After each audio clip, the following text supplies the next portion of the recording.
okay. Now, Julie, in our last video, we were talking about how ghost inspections, like why aren't people doing ghost inspections? Right. It's my new business, Enchantress 2024. You better trademark that. I need it. How do you trademark Enchantress? It's Marvel, like you're kind of hosed. Yeah. We're gonna work on this. If there's a lawyer watching this, help us out for free, please. Anyways, you mentioned there were 4 states where if the house was haunted, you have to disclose it. What are those states? Okay, before I tell you what the states are, Jennifer. I feel like you're doing clickbait, cliffhanging stuff. Is this the next video? You'll tell me next time? No, I want to know if you were going to pick 2 states in the U.S. that you would imagine have this law that you have to disclose if there's supernatural activity or ghost activity on your property. What 2 states would you guess? Connecticut. Okay. Where is Salem? Is Salem in Connecticut? Massachusetts. Okay. So, I was a European history major, not American. Massachusetts. Okay. You want me to guess 2 more? No? Sure, why not? Florida. And I don't know. New Jersey. Okay. So when I was doing this research, I 100% thought Connecticut would be on the list. I've spent a lot of time there recently. Spent a lot of time in very old homes. But they're like bougie. They don't want to share their secrets. Like they don't want you to know that grandma's going to steal your pearls in the middle of the night. I mean, was that the issue? Are they one of the states? So no. Yeah, that's why. Surprisingly, no. I was shocked. So the WASPs states keep their secrets safe. Wow. I don't know what that stands for. I hope that wasn't derogatory. It wasn't. Okay, good. I mean, maybe it was. Country club members don't share secrets, guys. Shh. Okay. So New York State. Oh, they do. New Jersey. Okay, I got New Jersey. That was a long guess. Minnesota. Minnesota. Random, right? Yeah. And the last state is Massachusetts, which I 100% expected. Yeah, I mean, you can't have thousands of women burned at the stake and not think that they're going to screw with you for a couple thousand years. Like, just saying, like, you put a woman on a stake, we're not leaving you alone. Ever. Yeah, don't get any ideas. This isn't a way to stay together forever. Okay, so those are the 4 states, and these 4 states have caveats. Like in New Jersey, for example, you have to inquire. Oh, you have to ask, is this house haunted? Yeah, so there's caveats. Now, still, 4 states out of 50. That's crazy. I mean, such an opportunity. And also interesting. Yeah, very interesting, but also people lie. I mean, sellers lie about everything. They're like, you're like, is the roof leaking? They're like, no, that bucket's just for decoration. Yeah. So, but that's, okay, so we've got 4 states. 4 states. Now, I wish California had that law. I don't think California's really... Oh my God. This is actually very interesting on the New York thing. We need to do further research to see if you have to disclose if New York's haunted or not. Because I have to tell you guys, I have had far too many experiences not by my choice. So in New York. New York's one of them. So New York, California. So when I was very young, my mom had this house that she was obsessed with in Riverside, California. It was like this beautiful French wannabe chateau on a hill, okay? And she would write to the owners like No weekly. way. Yeah. No way. Yeah, she would. And she got the house, right? So we move into this house. It's huge. I don't think I slept once in that house longer than 4 hours. Was your bedroom separated from the rest of the family, or tell us about this? My bedroom was at the end of the stairs, but they had the entryway into the attic. Was it like a pull down? Yeah, in my closet, okay?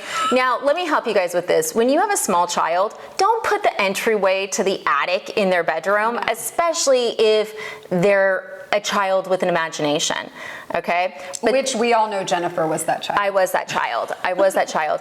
Anyways, so totally creepy. I was very young, but I was just like, you know, my mom would be like, oh, you're just imagining things. Everything's okay. It's totally normal that the alarm goes off every single night at 4 a.m. That's cool, kid. It's okay, honey. Just come in our room and we'll hide in the walls. Pardon? We'll hide in the walls. What does that mean? The house had all these secret, like, ways. I I'm not kidding. What year was this house built? I don't know. I mean, it wasn't like 1810, but it had all these different pathways. Like there was my sister's room as well. Like none of us were safe from this nonsense. So my mom had an entryway in her room that would take you down to the wine cellar. My sister had this little alcove in her room where you could hide or go down to the alcove in the wine cellar. It was like a staircase and from her bedroom down there. You'd have to like go through a couple. Yeah, it was crazy. It was not awesome. We need to Zillow this address later. I don't know that we want to. Anyways, okay, so it's just creepy childhood, poor sleeping, whatever. We were there for maybe 5 years. Okay, years later, my mom's like, oh, well, did you ever see the woman on the stairs? What, Mom? Well, the woman on the stairs. I'm sorry, Mom. Can you Were you repeat? still living in the house? No, she told me afterwards. She's like, no, it was the woman who lived on the stairs. I talked to the prior owners about it. Apparently, she was the original woman the house had been bought, and she was always monitoring it. And I'm like, okay, well, that's creepy. She's like, did you see the boy outside? I'm like, what do you mean the boy outside? She's like, well, remember that area where you used to play on the grass? Yeah, it didn't used to be grass. It used to be a pool. And in the 50s, a boy climbed over the fence and drowned in it. Oh my gosh. Thanks, Mom. So standard of my mom to like tell, like to just, this is, yeah. Just to tell you you're imagining it and then. Yeah, to be like, no, you're totally, that's weird. That's not normal. And then be like, oh yeah, that was totally legit. Because you'd be in the dining room. Yeah. And it was like this very grand dining room. And the temperature would be 20 degrees lower than the rest of the house. Weird. At all times. So that was the first one. Okay, so that was your first experience with a ghost haunting. Yeah, so I wasn't, I was very young.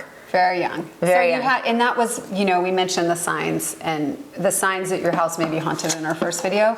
But another one that we forgot to mention, which I think is probably one of the biggest, is the sense, the feeling that you're being watched. Constantly. And that was what you're saying. Constantly. I would run from my bedroom to the bathroom in the middle of the night so fast because I was convinced if I was in that hallway for longer than 12 seconds, I would die.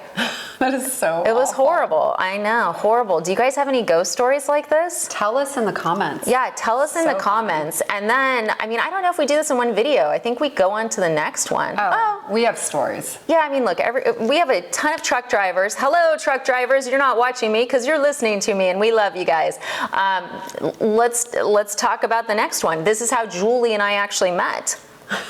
So Julie and I met years ago. We didn't meet through business. Almost 18 years ago. Oh my gosh. Everyone thinks I'm 22. Don't ruin my fan base of 3 people. We met and we lived across the street. We both had babies at the same age. And it was this new development that had been built. Later we found out on an Indian burial ground.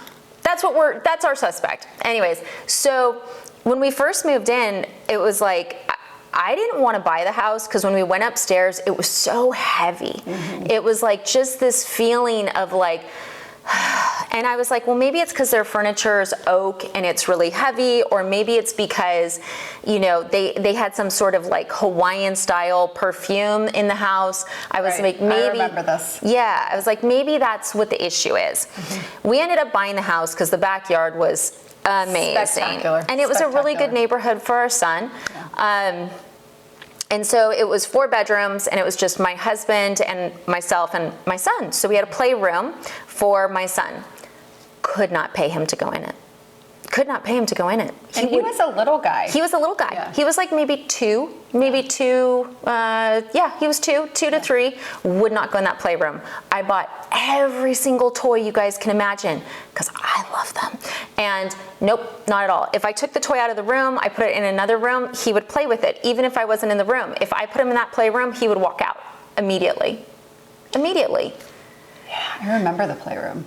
Would your daughter go in the playroom? I don't think any of them went in the playroom. I don't think they played in the playroom. No, and it had every toy you could ever imagine in a million years. And what little kids, like our little kids were the same age, so they were together playing 24/7. What little kids don't want to go play by themselves together in a room? With every toy you could ever imagine. So that was odd. And then the other thing that was odd is that in his room, once in a while you'd walk by and you'd see the rocking chair move. And at first you're like, oh, okay, that makes sense. You know, I'm sure maybe my son hit it or something happened. Like, I'm sure it's just something, no big deal. Yeah. Right? But then it's happening all the time, and he's not home. And then you're like, am I losing my mind? Like, this can't be anything. So then I was actually looking at our local newspaper, and it was around this time of the year, and they had this whole story about these two women. They were in Sebastopol, and they were witches, and they had energy healing properties, could spot ghosts, everything, and they had all this research done. And I'd been having these thoughts of like, is something going on, but like totally in denial. And I was like, you know what? I'm just gonna call them, right? Because I thought they would come over. I was hoping they would charge me a fortune and just be like, your house is fine, sweetheart, you're good, here's a broom. I don't know. What, A bundle of sage. Okay, not a broom? They don't give brooms. A crystal. Okay, a crystal. I thought that's what was gonna happen. Yeah, so here's what happened. They came in the house and they said, we're not gonna charge you anything. Okay. What? We're not going to charge you anything. They worked for free. They worked for free. Yeah. Yeah. That's not a good sign. If two witches come in your house and they say that they are going to work for free, something's going on. Okay. So they went into the playroom and they sat in there. And I was in there. My husband at the time was in there.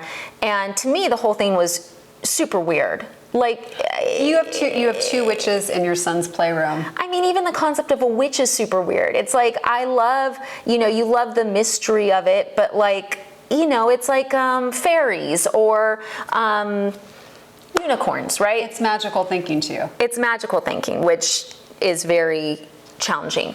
So, but we're sitting there and then they start talking. And basically what they had determined is that in this house, the people that were in there was a grandmother and her granddaughter. And the reason they were there is because the granddaughter's children had been living there with the owners of the house, okay? We hadn't told them anything about the situation. Oh, I did. I got chills because I did not know that part. But Julie lived across the street before. So they're telling us, they're like, look, the daughter's here because she's watching her children. She wants to make sure they're safe. She hasn't passed over. Oh my God, I'm getting chills telling you. Same. She hasn't passed over yet because she wants to make sure her children are okay. And the grandmother's here. She died in this house. And she's watching. Full body chills. Yeah, because you know who the grandmother was. And you know she died in the house. I knew the backstory to the people that lived in the house before Jennifer. Yeah, I didn't. So the witches tell me. Anyways, so they're like, she died in the house, but she actually really likes watching your son. She sits in his room and watches him. Okay, that's fine. She's a sweet grandma. She's rocking in the chair watching my baby. Okay, I'm okay with that actually. What I'm not okay with is, you know, the problem is that whenever you, in theory, have people in your, like you want it to be your house, and the kids weren't going in the playroom because the reason the daughter was watching her kids is she didn't trust her parents with them. Now, the really sad part about this whole story is that the daughter who had died, she had died in a meth-fueled car crash. Yeah. It was a big story in town. We didn't know any of this. Well, because you had just moved to town. You moved from another town. We had moved from Santa Rosa up to Healdsburg. We didn't know any of the gossip. And I don't think they did either because they were from Sebastopol. And the way they were tying this together, like, how would they know that the grandmother died in the bathtub? How would they know, you know, California, you don't have to disclose it apparently. Well, because they had told us she died at the hospital once she got to the hospital. Yeah, I think there's a law around how many years pass. You have to disclose it, I think, if someone's died in your house within 3 years. I think that's the law. If anyone knows the law on when to disclose a death, let us know. But Comments. It was super, like the whole thing spooked me out so much. Like I'm pretty open-minded, but I had to leave the room. Because you were scared. I was freaking out because they're like, okay, we have to help them pass. And they were like going into trances. And I was like, this is, I got to get out of here. And it wasn't because I didn't believe it. It was because the concept that it might actually be real scared me to death. That's intense. It's intense. What's intense is that they knew. They knew. They knew. And then I double checked afterwards. I'm like, the whole thing was so surreal. I remember sitting on the stairs at the top of the house and just going, oh my God. Because they're like, this is what you have to do, you know. Anyway, so they got the spirits out of the house, saged everything, cleared our energy, which sounds hippy-dippy, but cleared everything. House was totally different. Totally different. Totally different. Our kids played in the playroom. Our kids played in the playroom. Nuts, just totally crazy. And then some of the stuff they told me you have to do to like keep spirits out of your house, and that's what we're going to be talking about in the next video. Look, it's almost Halloween, guys. We're going all the way. We're going deep. I'm gonna keep on wearing the pussy bow, and we're going to. That's a real thing, okay? For any of you creeps out there, it's a women's fashion term. Jeez. A pussy bow. Yeah. Anyways, so we're going to be going deep into ghosts, and I'll share with you what they told me to keep the ghosts out of the house. And we're also going to talk about what a ghost might be. What a ghost is, and how I bought another damn haunted house.